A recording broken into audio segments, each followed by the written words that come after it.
नमस्कार मित्रों, बहुत बहुत स्वागत, अभिनंदन, आभार। आज भाग्य उदय के भाग 5 के तक पहुंच आए हैं हम लोग। इसके पहले हमने भाग्य उदय किन किन स्थितियों में होता है इसकी चर्चा की है। आज हमारा विषय थोड़ा इसके विपरीत है। किन स्थितियों में ग्रह रहते हैं तो भाग्योदय नहीं होता है, किन लोगों का भाग्योदय होता है नहीं, जीवन में कोई बड़ी तरक्की नहीं कर पाते हैं, वो ऐसे सामान्य कभी कभी दरिद्रता या कष्ट में जीवन व्यतीत करते हैं। तो आइए चर्चा करते हैं किन स्थितियों में।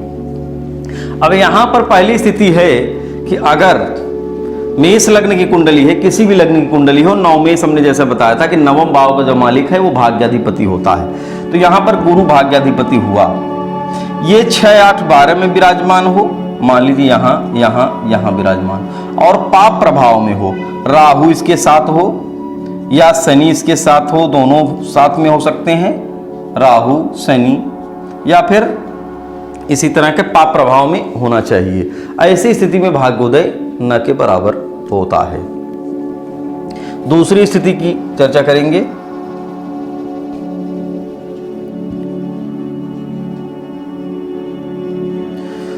मंगल अष्टम में विराजमान हो, चंद्रमा दशम में विराजमान हो और सूर्य त्रिकोण में बैठा हो, तो ऐसा जातक भिक्षुक होता है, दूसरों के से मांग करके खाना खाता है, भोजन तक उसको मांगना पड़ता है। दो स्थितियों के बारे में हमने चर्चा कर दी है।